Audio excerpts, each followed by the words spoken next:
मैं आरपी मिश्रा आपका स्वागत करता हूं। तो दोस्तों, अब वेरी गुड इवनिंग, शुभ संध्या, सत श्री अकाल, नमस्ते दोस्तों। तो दोस्तों चलेंगे, शुरू करेंगे आज की यह प्रैक्टिस। और जैसा आप जानते हैं आज टाइम बदलाव हुआ है। आशीष सर 8 बजे लाइव होंगे दोस्तों।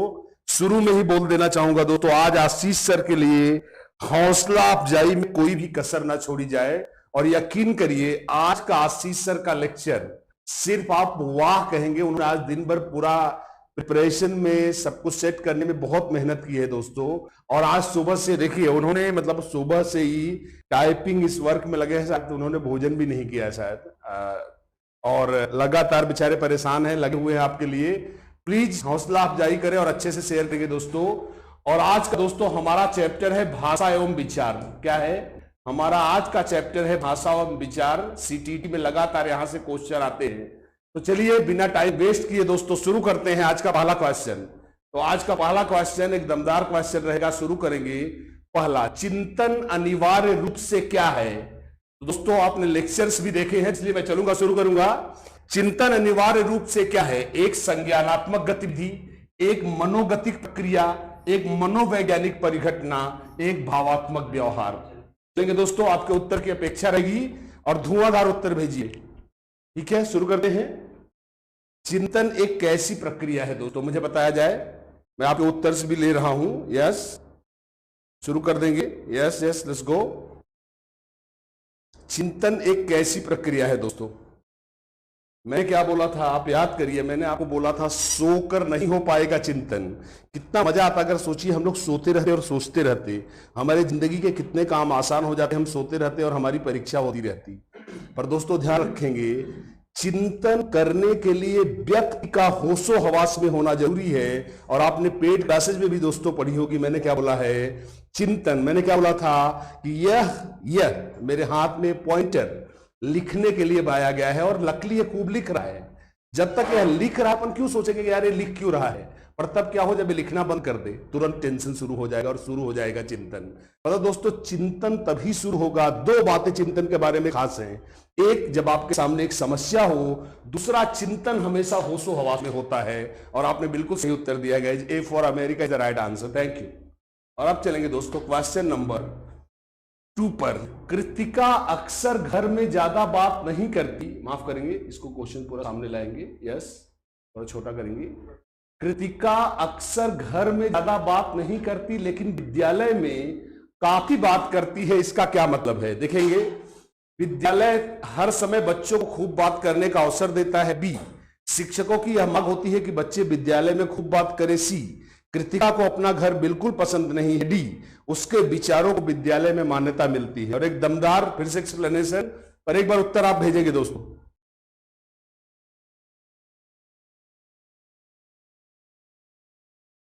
हो जाए एक धुआंधार, इसी लाइव क्लासरूम से उदाहरण आएगा दोस्तों और आप अच्छा लगेगा।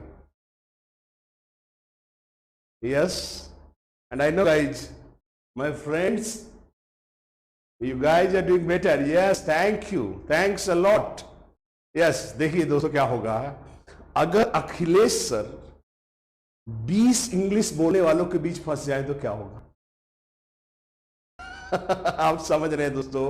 अगर कालिदास 5 वैज्ञानिकों के बीच में फंस जाए तो क्या होगा? अब दोस्तों वो एकदम झील सी आंखों दुष्यंत शकुंतला की बात करेंगे, वो पदार्थ, मैटर, इलेक्ट्रॉन्स और प्रोटॉन्स की बात करेगा। तो दोस्तों सिंपल सी बात वही है, आपने सही उत्तर भेजा है। हम अपनी बकबक वहीं चालू करते हैं जहां हमारे विचारों को लोग सुनते हैं। मतलब मैं साइकोलॉजी पढ़ाता हूं, अभी एसएससी में चला जाऊं, मैं वहां खूब ग्राफ फाड़ फाड़ के पढ़ाऊं, वो मुझे देखेगा और सोचेगा कहां से कबूतर आ गया है दोस्तों। The right answer is D for Denmark. हम वहां पे ही दोस्तों बात करते हैं जहां हमारे विचारों को क्या मिलती है? मान्यता मिलती है। So B, D for Denmark is the right answer. प्रत्ययों, देखिए दोस्तों हमेशा से सीटीटी में प्रत्यय का अर्थ है दोस्तों संप्रत्यय। मैंने आपको बड़े अच्छे से बताया था कि संप्रत्यय क्या होता है। तो दोस्तों यहां प्रत्यय शब्द का अर्थ क्या है? Concept building. क्या कह रहा है? प्रत्ययों का बनते रहना एक कैसी प्रक्रिया है? विषम प्रक्रिया, अनियमित प्रक्रिया, सामयिक प्रक्रिया, या क्युमुलेटिव या संचयी प्रक्रिया। Let's go guys. यस, बिल्कुल दोस्तों प्रत्ययों का बनते रहना, गेस करिए कैसी प्रक्रिया होगी। विषम, अनियमित, सामयिक एवं संचयी। तो देखिए दोस्तों, अगर हम इस बात को बात करें, जैसे हमने कुत्ते को देखा, हमने उसका प्रत्यय बनाया क्या, कुत्ता भौ भौ करता है, इसके 4 पैर होते हैं, 2 आंखें होती हैं, 2 कान होते हैं। अब उसके बाद हमने बिल्ली को, और ये भौं भौं करता है। बिल्ली देखा, थोड़ा अंतर किया, उसमें शामिल किया कि काफी कुछ सेम है पर बिल्ली म्याऊं म्याऊं करती है।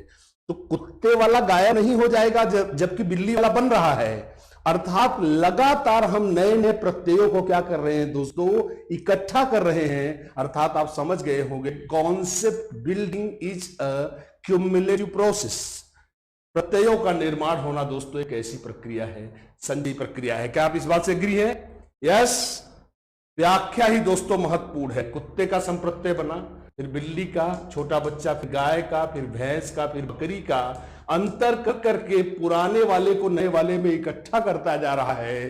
तो यह एक कैसी प्रक्रिया होगी दोस्तों, संचयी प्रक्रिया होगी। Thank you. और अब चलेंगे दोस्तों एक फिर से दमदार क्वेश्चन, मैडम चाय खाती है। यह प्रश्न दोस्तों मुझे बहुत लोगों ने भेजा है और मैं चाहूंगा कि इस प्रश्न को हम लोग एक बार अच्छे से ले। मैडम चाय खाती है, यह वाक्य के बारे में कौन सा कथन सत्य है? देखेंगे, पहला, यह अर्थ विज्ञान और वाक्य विन्यास दोनों की दृष्टि से सही है। यह अर्थ विज्ञान एवं वाक्य विन्यास दोनों की दृष्टि से गलत है। यह वाक्य विन्यास की दृष्टि से सही है लेकिन अर्थ विज्ञान की दृष्टि से गलत है। डी, अर्थ विज्ञान की दृष्टि से सही लेकिन वाक्य विन्यास की दृष्टि से गलत है। गेस करें। चलिए, आपको रोज विक्रम सर सुबह सुबह हिंदी पढ़ाते हैं, तो चलिए एक बार इस प्रश्न का जवाब देंगे। मतलब कहने का अर्थ क्या है कि जो सिंटेक्स है, आई मीन जो वाक्य का रचना है, उसके हिसाब से सही है या अर्थ में गलत है, या वाक्य रचना गलत है अर्थ सही है, या आपको उत्तर देना है दोस्तों। Let's go. क्वेश्चन दोस्तों दमदार आएंगे, जैसा मैंने पहले ही बोला था।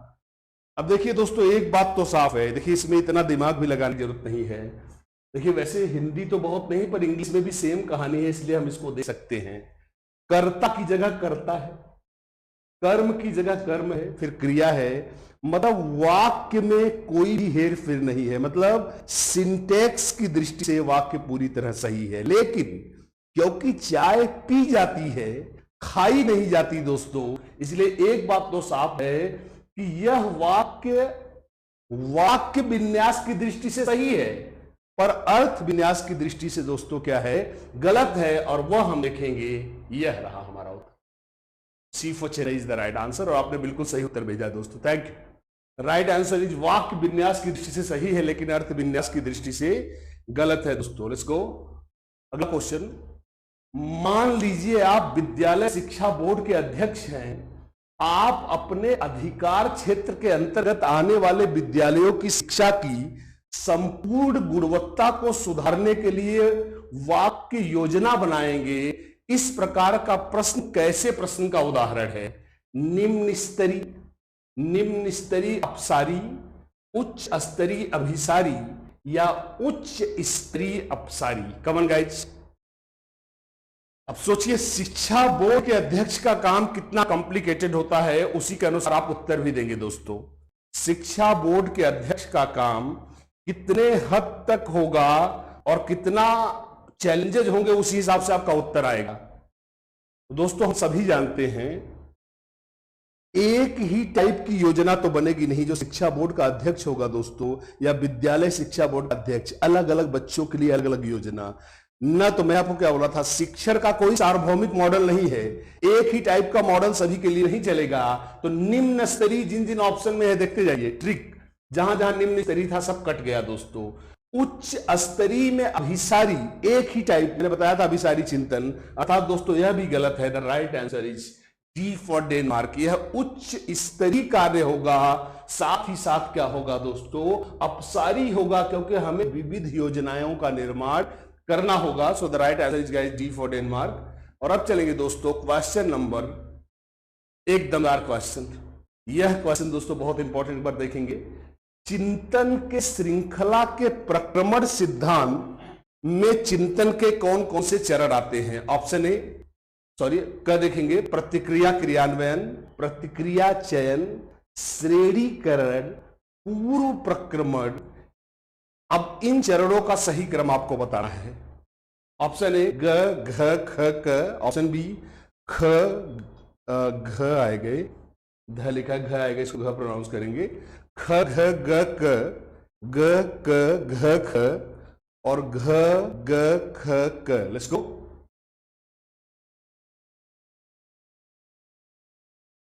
हो जाए। देखिए दोस्तों, सबसे पहले चिंतन करते वक्त सबसे पहले समस्या क्या है, पहले सूचना इकट्ठा करेंगे, इसलिए पहला चरण होगा एक।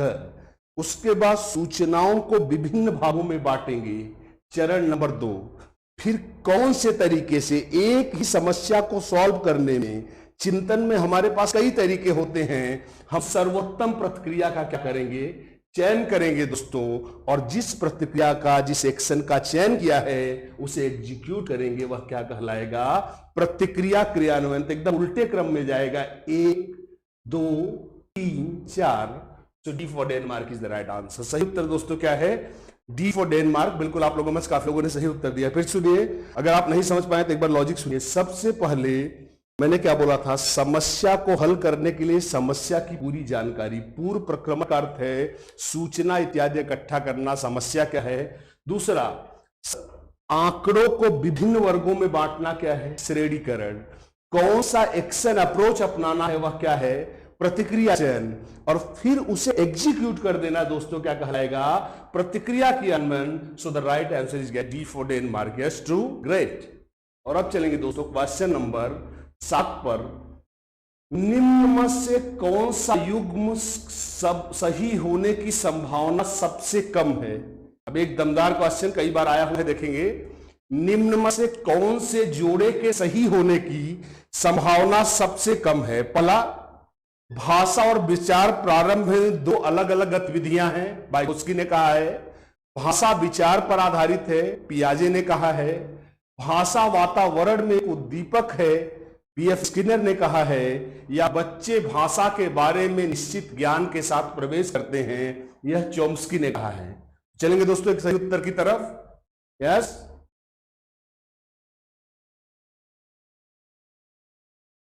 दोस्तों याद करिए, मैंने आपको शुरू में बताया था जब वाइगोत्स्की पढ़ाया था, वाइगोत्स्की ने कहा शुरू के 2 वर्षों तक बच्चे में भाषा विचार अलग अलग होते हैं, अर्थात यह सही है, क्योंकि हमको सही होने की संभावना नहीं है, इसलिए इसको गलत काट दिया।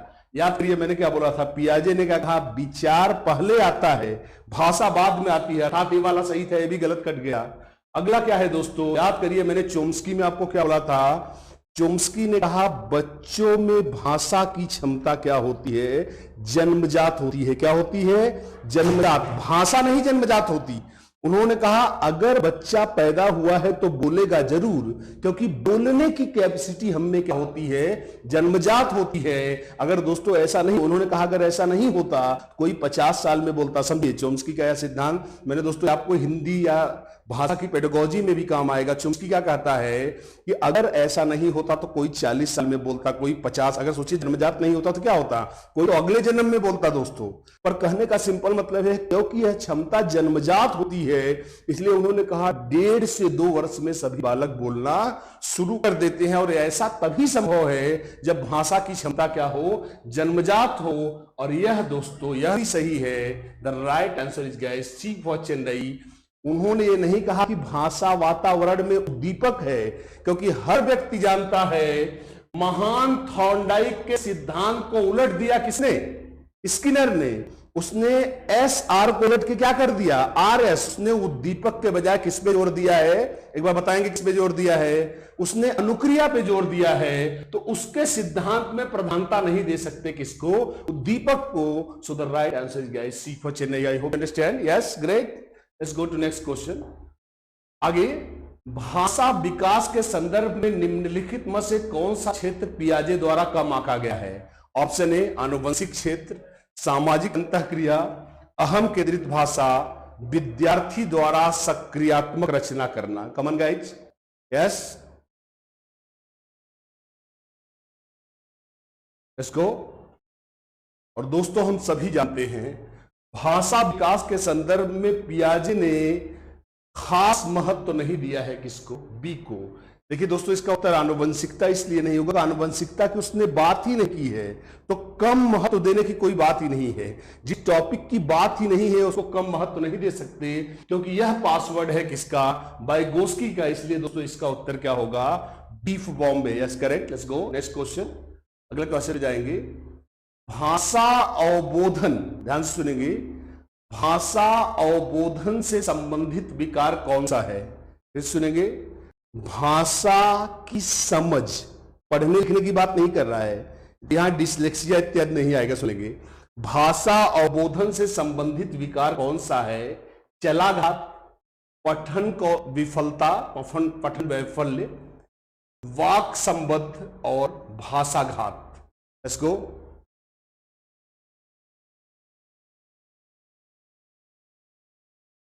चलेंगे दोस्तों।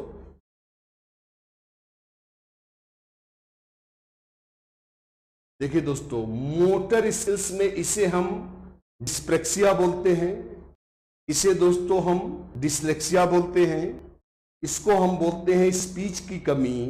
पर जो भाषाघात होता है वह व्यक्ति को भाषा समझने में प्रॉब्लम करता है। इसलिए इसका सही उत्तर होगा दोस्तों डी फॉर डेनमार्क। सही उत्तर क्या होगा?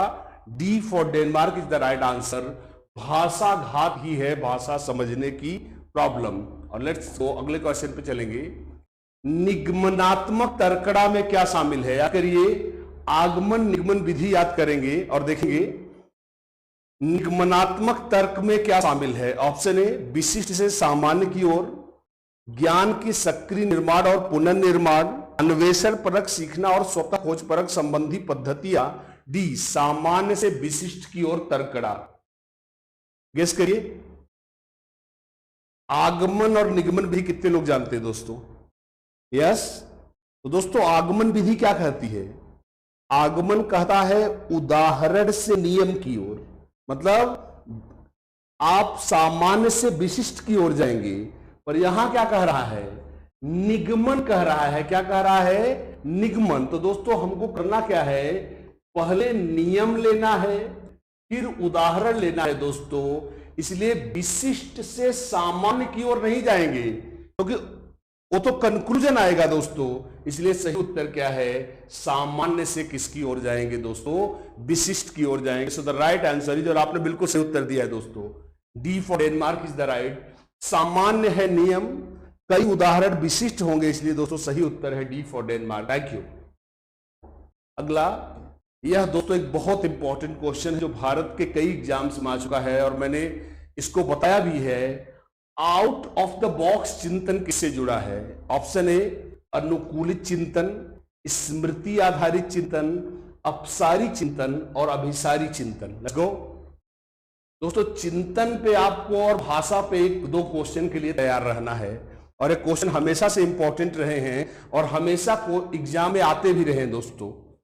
इसलिए मैं चाहूंगा कि इसके लिए आप मेंटली तैयार रहें। एक बार देखेंगे दोस्तों, आउट ऑफ द बॉक्स चिंतन हम अच्छी तरह से जानते हैं। क्या मैंने क्या बोला था, इसको आप कैसे याद रखेंगे? इन द बॉक्स, अगर कोई चीज बक्से के अंदर गई तो वह वहीं पे कैद हो गई दोस्तों, मतलब वो स्थिर हो गई, वो एक जगह रुक गई, वह अभिसारी चिंतन होगा। क्या हम समझ रहे हैं? परंपरावादी, रूढ़िवादी, एक ही टाइप का चिंतन करना। पर जरा सोचिए, अगर कोई चीज बॉक्स में बंद है और अगर उसको खोल दिया गया तो वो तो तड़पड़ा रही, किसी भी दिशा में जाऊं, दुनिया देखूं, दोस्तों किसी भी कई दिशाओं में जाने की संभावना है। यह बहुत इंपॉर्टेंट क्वेश्चन है दोस्तों, और द राइट आंसर इज, तो ध्यान रखेंगे दोस्तों। हमेशा मैं यहां पे एक ब्रेक लेके आपको बताना चाहूंगा, सीटीटी में अभिसारी अपसारी से क्वेश्चन जरूर जाते हैं दोस्तों, अभी ज्यादातर अपसारी आते हैं। तो एक बार फिर से सुन लेंगे, जैसा मैंने आपको बताया था, सृजनात्मक चिंतन, वैज्ञानिक चिंतन, विविध सोच, परंपरा से हटकर सोचना, पार्श्विक चिंतन, विश्लेषणात्मक चिंतन, ये कहीं ना कहीं कैसी सोच को दिखाता है? सृजनात्मक चिंतन को दिखाता है। और आपको ये बात क्या करना है दोस्तों? याद रखना है, और ये क्वेश्चन दोस्तों इंपॉर्टेंट रहेगा। अगला, निम्न में से कौन सा सृजनात्मक चिंतन से संबंधित है? देख लीजिए, थोड़ा थोड़ा बदल के दोस्तों, सीटीटी के अपने फंडे हैं। देखिए, निम्न में से कौन सा सृजनात्मकता से संबंधित है? ऑप्शन ए, अपसारी चिंतन, ऑप्शन बी, अभिसारी चिंतन, ऑप्शन सी, सामवेगिक चिंतन, ऑप्शन डी अहमवादी चिंतन। कमन गाइस लेट्स गो। चलेंगे दोस्तों, मैंने आपको पहले ही बोला था कि सृजनात्मक चिंतन, आप ही गेस करिए कैसा चिंतन होगा। तो जो भी सृजनात्मक चिंतन होगा वो शुरुआत एक बिंदु से करेगा, परंपरा तोड़ के कुछ नया करेगा। और ऐसे चिंतन को दोस्तों हमने कैसा चिंतन कहा था? ऐसे चिंतन को हम कहेंगे क्या? अपसारी चिंतन। हम सभी जानते हैं इसका उत्तर, और आपने बिल्कुल सही उत्तर भेजा है। The right answer is guys diverge. देखिए इसे इंग्लिश में हम कहते हैं डाइवर्जेंट थिंकिंग, और डाइवर्ज होता है बिखरना, ऐसे ऐसे बिखर जाना, क्योंकि एरो बाहर लगेगा, क्योंकि हम अंदर से बाहर की तरफ कई दिशाओं में जा सकते हैं। तो the right answer is A for America. और अब चलेंगे दोस्तों नेक्स्ट क्वेश्चन पर। अगला क्वेश्चन देखेंगे, कल्पना के विकास के लिए क्या करना चाहिए? देखिए दोस्तों, मैंने हमेशा, आपने पे क्लास में लेक्चर देखा है तो मैंने क्या बोला था कि हर कल्पना से, हमेशा चिंतन की शुरुआत कल्पना से होती है, पर इसका उल्टा सच नहीं है। अर्थात हर चिंतन कल्पना हो जरूरी नहीं है, पर हर चिंतन की शुरुआत क्या होता है? कल्पना। मतलब कल्पनात्मक चिंतन होता है, पर चिंतन मतलब चिंतन हर कल्पना चिंतन हो यह जरूरी नहीं है। दोस्तों शुरू करते हैं। कल्पना के विकास के लिए क्या करना चाहिए? ज्ञानेंद्रियों को प्रशिक्षण करना चाहिए, कहानी सुनाना चाहिए, रचनात्मक प्रवृत्ति के विकास पर जोर देना चाहिए, डी उपरोक्त सभी क्रियाएं करनी चाहिए। दोस्तों बच्चे कल्पना क्या, आप कहानी सुना रहे हो, वो पूछेगा फिर क्या हुआ, आगे क्या हुआ। दोस्तों अर्थात ये तो चलेगा, बी सही है। ज्ञानेंद्रिय, आप इसको कलर का, गंध का ज्ञानेंद्रियों से प्रशिक्षण देते हो, जिज्ञासा बढ़ेगी, अर्थात ये भी सही है। रचनात्मक प्रवृत्ति, देखिए दोस्तों कल्पना जब बढ़ेगी तभी तो आदमी कहानी, उपन्यास जैसी रचनाएं करता है। So the right answer is yes, very true. The right answer is D for Denmark. बिल्कुल सही, D for Denmark is the right answer. और अगला क्वेश्चन देखेंगे दोस्तों, भाषा। यह क्वेश्चन भी दोस्तों बहुत इंपॉर्टेंट है। भाषा विकास का सिद्धांत नहीं है। कौन सा?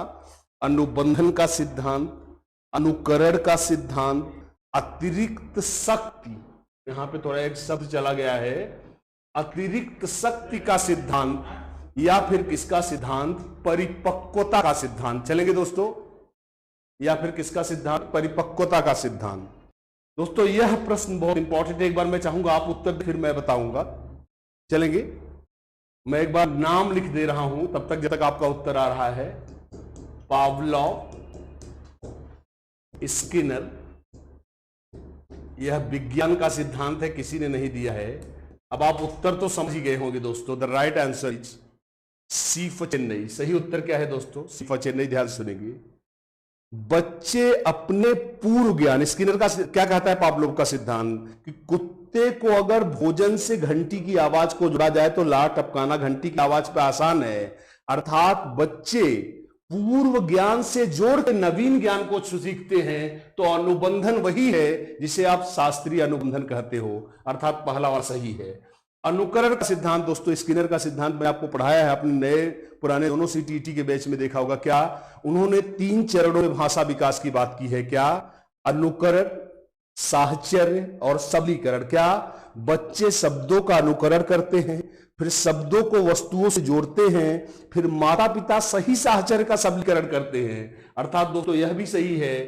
परिपक्वता का सिद्धांत दोस्तों साइंस से आता है। क्या? कि बच्चा तो पैदा होते ही बोलना चाहता है, पर वह तभी तो बोलेगा जब बोलने के लिए उसके वाक्य यंत्र, जो वोकल कॉर्ड्स और शरीर के अंग परिपक्व हो चुके होंगे। दोस्तों यह तीसरा हमारा सही उत्तर है। एक बार जान लेंगे क्या है? अतिरिक्त शक्ति का सिद्धांत खेल का सिद्धांत है। मुझे थोड़ा कंफ्यूजन हो रहा है, शायद हर्बर्ट ने दिया है या स्पेंसर, मुझे थोड़ा दिमाग में थोड़ा सा भ्रम हो रहा है किसने दिया है, पर यह खेल का सिद्धांत है। क्या कहता है? कि अपनी बची हुई अतिरिक्त ऊर्जा का प्रयोग बच्चे खेल में करते हैं, इसलिए खेल को एक रचनात्मक गतिविधि माना गया है। तो अतिरिक्त शक्ति का सिद्धांत भाषा विकास का न होकर किसका सिद्धांत है?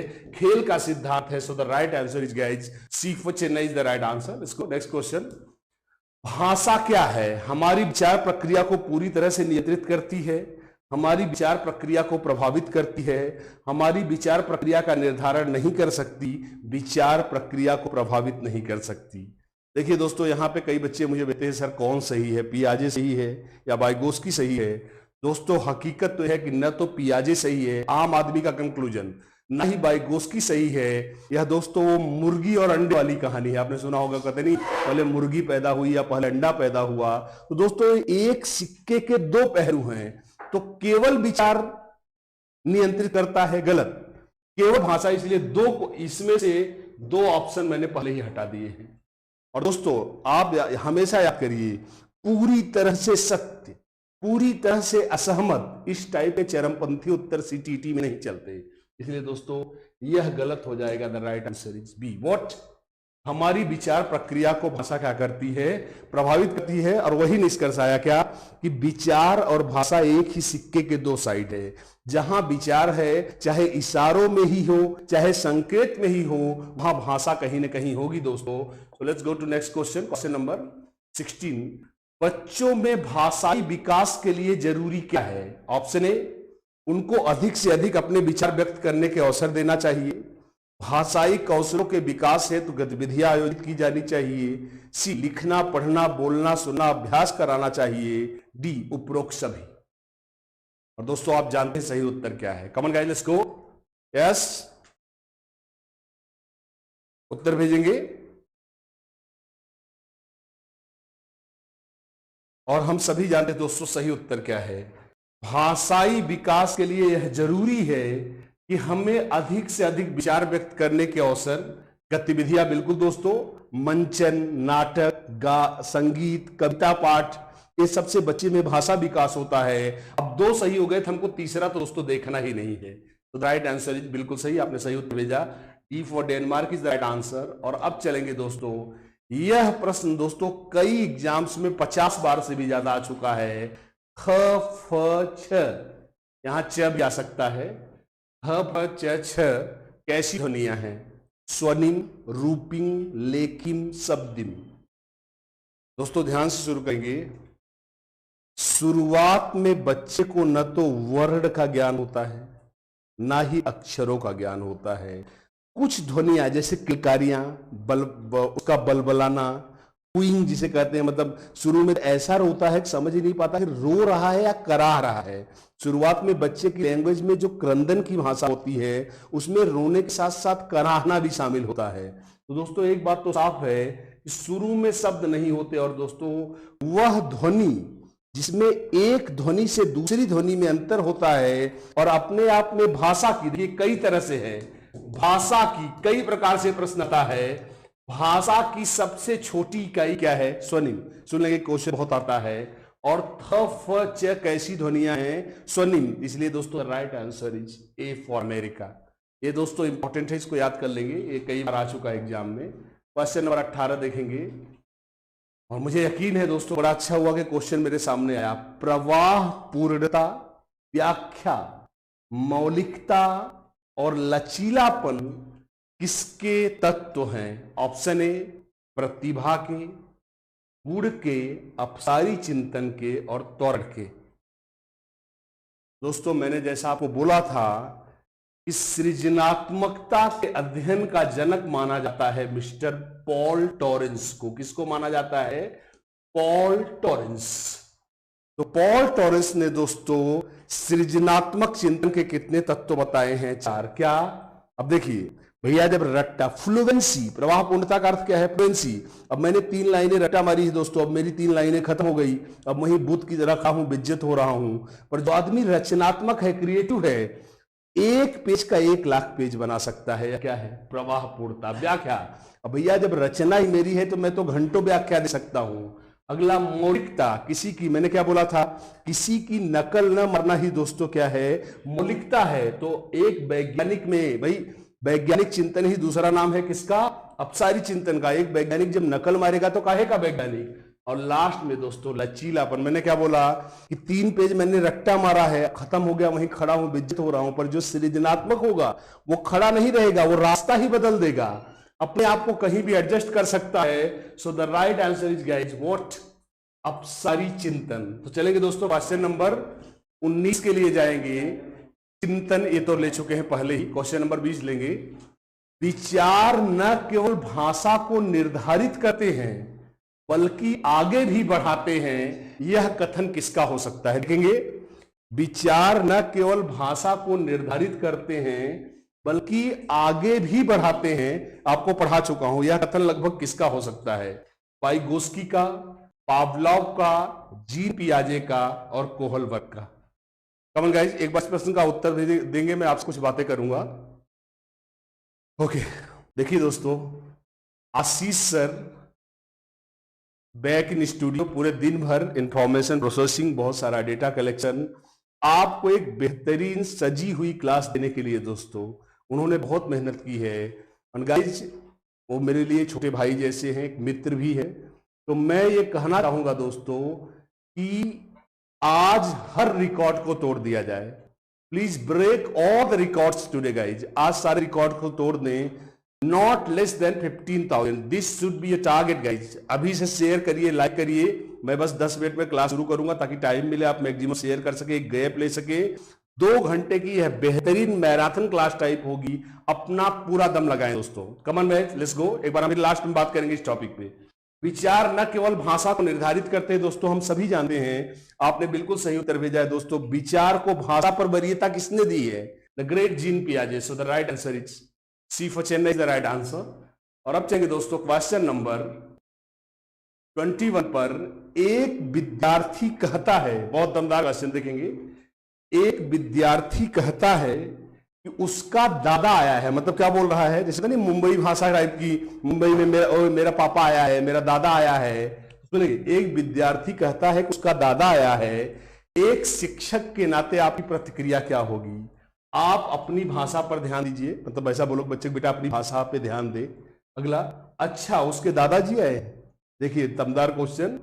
बच्चे आप सही वाक्य नहीं बोल रहे हैं। आप ऐसा बोलेंगे, दादा आया है की जगह दादाजी आए हैं कहना चाहिए। दमदार क्वेश्चन। एक बार सोचिए, एकदम पूरा नैतिकता से घेर रखा है क्वेश्चन को।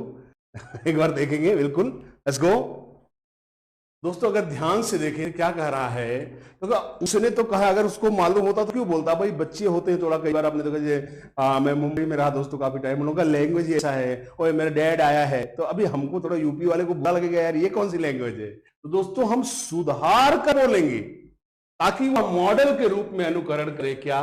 शुरुआत ही सुधार से करेंगे। अगर आपसे बोलेंगे कि बच्चे आप सही वाक्य नहीं बोल रहे हैं, तो अगला प्रश्न एक सही वाक्य क्या है? अगर आप कहते हो दादा आया है की जगह कौन सा तुरंत फॉलो? आप पहले खुद, मैंने आपको क्या बोला था, आप खुद पहले करके दिखाइए। बच्चे आपको मॉडल मानकर आपका क्या करेगा? अनुकरण करेगा। सो the right answer is guys, वाह क्या, बी फॉर बॉम्बे। अच्छा उसके दादाजी आए हैं। आप करेक्शन करोगे ताकि अगली बार वो भी करेक्ट करे। और अब चलेंगे दोस्तों क्वेश्चन नंबर 22 पर। शिक्षक बच्चे में सृजनात्मक विचारों को प्रोत्साहित करने के लिए क्या कर सकता है? मतलब अगर आपको बच्चे में सृजनात्मक चिंतन को बढ़ावा देना है तो आप क्या करेंगे? ऑप्शन ए, उन्हें रट्टा मरवाएंगे। उन्हें रट्टा मारी गई विषय वस्तु को दोबारा से रिकॉल करने के लिए कहेंगे। उन्हें बहुविकल्पी प्रश्न देंगे।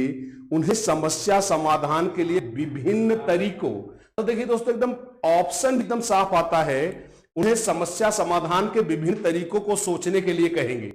और हम सब जानते हैं दोस्तों सही उत्तर क्या है। Let's go. सही उत्तर दोस्तों वही है, रट्टा मारने से सृजनात्मकता नहीं बढ़ेगी। उसी सूचना को बार बार रिकॉल करने से भी नहीं बढ़ेगी। बहुविकल्पी प्रश्न तो मैंने पहले ही बताया था, अभिसारी चिंतन है, क्योंकि बहुविकल्पी प्रश्न में कितना उत्तर होगा? एक उत्तर होगा, इसलिए इसमें सृजनात्मक चिंतन को बढ़ावा नहीं मिलेगा। द राइट आंसर इज दोस्तों, मैंने अभी अभी आपको बताया, एक ही पॉइंट को विभिन्न अनुकरणों में सोचना ही कैसा चिंतन है? अपसारी चिंतन है। So the right answer is guys 22 का the right answer is D for Denmark. और अब चलेंगे दोस्तों क्वेश्चन नंबर, अब देखिए दोस्तों एक क्वेश्चन ये भी बहुत इंपॉर्टेंट है, फैक्ट पर आधारित है, कई एग्जाम में आया, इसलिए इसको आप रट्टा मार लेंगे। दूसरे वर्ष के अंत तक शिशु का शब्द भंडार कितना हो जाता है? Option A 100 words, option B 60 words, option C 50 words, option D 10 words guys. 100 शब्द, 60 शब्द, 50 शब्द और 10 शब्द। इसको सीधा आप दोस्तों रट्टा मारेंगे, बहुत ज्यादा आता है कई एग्जाम्स में। दोस्तों मैं इसका उत्तर बताना चाहूंगा, इसमें वक्त नहीं लेंगे क्योंकि दोस्तों विभिन्न विद्वानों के, देखिए जो हम डिवीजन लेते हैं दोस्तों, हम स्मिथ का डिवीजन लेते हैं बेसिकली। तो जो स्मिथ का डिवीजन होता है वो 119 शब्द के आसपास जाता है। तो अपन मोटा मोटा मानते हैं कि 2 वर्ष के अंत तक बच्चे में कितने शब्द हो जाते हैं। The right answer is guys 100 words. सही उत्तर है लगभग 100 वर्ड्स का उनका कलेक्शन होता है, 100 शब्दों का। और मैं चाहूंगा कि इसको आप नोट कर लेंगे। अगला क्वेश्चन देखेंगे दोस्तों, राष्ट्रीय पाठ्यचर्या की रूपरेखा 2005 के दस्तावेज में भाषा के लिए क्या निहित है। यह दोस्तों क्वेश्चन बहुत बारीक है, बहुत बारीक, वरना आप इसको तुरंत गलत समझ जाएंगे। फटाक से देखेंगे, राष्ट्रीय पाठ्यचर्या की रूपरेखा 2005 में भाषा के लिए क्या निहित है। ऑप्शन ए एक भाषा, ऑप्शन 2 द्विभाषा, ऑप्शन सी 3 भाषा, ऑप्शन डी बहुभाषा। Come on guys let's go. दोस्तों जैसा मैंने आपको बोला भी था कि राष्ट्रीय पाठ्यचर्या की रूपरेखा 2005 में, ध्यान सुनिएगा, अगर भाषाई वातावरण पूछे तो आपका उत्तर होगा बहुभाषिक वातावरण। पर अगर कितनी भाषाएं निहित कही गई है दोस्तों, तो द राइट आंसर इज 3 भाषा। ध्यान सुनेंगे, कोठारी आयोग द्वारा समर्थित त्रिभाषा फार्मूले को ज्यों का त्यों दोहरा दिया है किसने। एनसीएफ 2005 में उन्होंने कहा कि कम से कम उच्च प्राथमिक स्तर पर 3 भाषाएं, जैसा होता भी है दोस्तों, हमारे पास हिंदी होती है, हम यूपी की बात कर रहे हैं, अंग्रेजी होती है, और अगर दोस्तों अगला सब्जेक्ट हमारा संस्कृत या उर्दू होता है। So the right answer is, फिर से सुनना, इस बात को ध्यान सुनेंगे, मैंने क्या बोला, अगर भाषाई वातावरण तो बहुभाषिक। आपने सुना होगा एनसीएफ 2005 बहुभाषिक शिक्षा का समर्थन करता है, लेकिन भाषा के लिए दोस्तों उन्होंने त्रिभाषा फार्मूले का समर्थन किया है। और अब चलेंगे दोस्तों आज का लास्ट क्वेश्चन, काल्पनिक के अनुसार संकल्पना का पुनर्गठन क्या है। बहुत इंपॉर्टेंट क्वेश्चन, व्यवहार, शब्द, चिंतन, समस्याएं। दोस्तों इसका उत्तर मुझे बताएंगे। संकल्पना होता है दोस्तों क्या, परिकल्पना, जिसे आप बोलते हैं हाइपोथेसिस।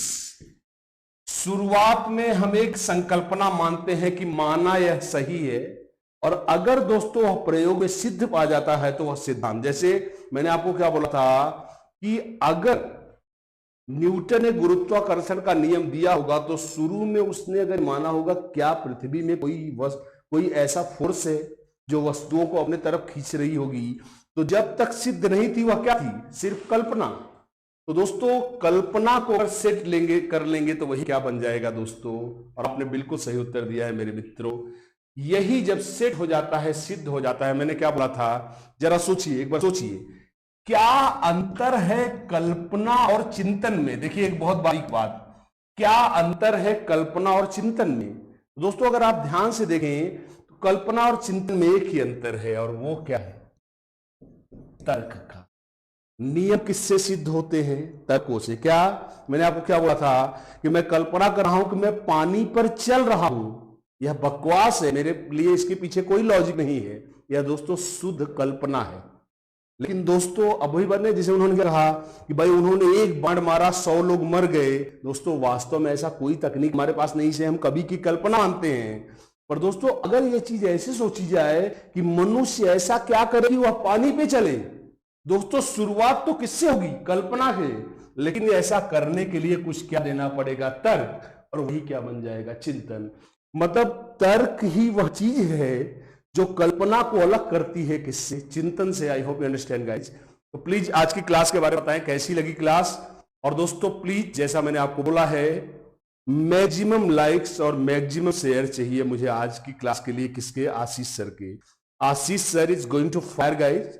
आशीष सर के लिए प्लीज आज हौसला अफजाई की कोई कमी। आपने देखा आज आप लोगों ने दिन में संख्या बहुत कम रखी है दोस्तों, शायद आप अपना डेटा कंजर्व कर रहे हैं, और मैं चाहता हूं आप खुद ये करें। आप डेटा अपना, अगर दिक्कत है तो एक बार डेटा रिचार्ज कर लीजिए प्लीज, इस क्लास को देखिए, और आपको ईबीएस पेडागोजी के प्रति आपका दृष्टिकोण चेंज हो जाएगा। सर के लिए प्लीज मैं बीच में एक बार आऊंगा भी, थोड़ा आपसे 2 मिनट के लिए मुखातिब होऊंगा। आज की क्लास को एक इतिहास बनाने में कोई कसर ना छोड़े दोस्तों लगातार आपको चैप्टर वाइज प्रैक्टिस दे रहा हूं। आज यह चैप्टर भाषा विचार का था दोस्तों, तो मैं लगातार कोशिश कर रहा हूं कि आपको, और देखते रहेंगे दोस्तों अगले 3-4 दिन तक, जिस व्यक्ति की टॉप 50 क्लास होगी मैं उसके टाइम पे आऊंगा। ध्यान रखेंगे, जैसे अगर अखिलेश सर की कल होगी तो मैं 6 बजे क्लास लूंगा, इसको थोड़ा एडजस्ट कर लेंगे। थोड़ा सा टाइम मेरा बदलता रहेगा। अगर पवन सर की टॉप 50 होगी तो मैं 5 बजे पवन सर के टाइम पे आऊंगा। अगर विजय विक्रम सर की टॉप 50 होगी तो मैं 4 बजे उनके टाइम पे आऊंगा। तो आपको रात में आपको अलर्ट बता ही दिया जाता है। इसलिए दोस्तों एंजॉय करिए, मस्त रहिए और प्लीज एक कमेंट करिए, क्या चंद्रा इंस्टीट्यूट के इस प्रयास से आपको सीटीईटी के प्रति कुछ विश्वास नजर आया है? क्या आपने कुछ विश्वास गेन किया है कि हाँ सीटीईटी एकदम इम्पॉसिबल टारगेट भी नहीं है? दोस्तों मुझे बताएं, क्या सीटीईटी अब आपको थोड़ा आसान लगने लगा है? Yes or no? I hope you understand. Yes दोस्तों, मुझे यकीन है अब आपको लगने लगा होगा कि सीटीईटी कोई बहुत बड़ा हवा भी नहीं है। कुछ सही पैटर्न, कुछ सही तरीकों के अलावा दोस्तों सीटीईटी में और कुछ भी नहीं है। मतलब दोस्तों मैं ये कहूंगा, मतलब कुछ लोग कहते हैं दोस्तों कि यूपीटीटी मतलब बहुत टफ है। मैं तो कहता हूं सबसे अगर कुछ आसान है तो सीटीईटी है, क्योंकि सीटीईटी के पैटर्न को हम प्रेडिक्टेबिलिटी से आंक तो सकते हैं। चलिए पढ़ते रहिए दोस्तों। लास्ट में एक बार फिर से आशीष सर 8 बजे लाइव होंगे और आज की इस क्लास को दोस्तों इतिहास बनाने में कोई कसर ना छोड़े। मैं आपको बार बार कह रहा हूं, प्लीज मुझे मैक्सिमम लाइक्स और मैक्सिमम शेयर्स चाहिए। मैं बीच में अराउंड 8:30 बजे एक बार सर शुरू करेंगे, अपने फ्लो को पकड़ेंगे। मैं 8:30 बजे 2 मिनट के लिए आऊंगा और मुझे दोस्तों यह संख्या आज कल की डबल दिखनी चाहिए। कल जो टॉप 50 की हमारी संख्या थी आज उसको डबल करिए। इतना दोस्तों टीचर की हौसला अफजाई करने के लिए आप जरूर करें। चलिए दोस्तों ज्यादा टाइम नहीं लेना चाहूंगा, इसी के साथ अपने शब्दों को विराम देना चाहूंगा।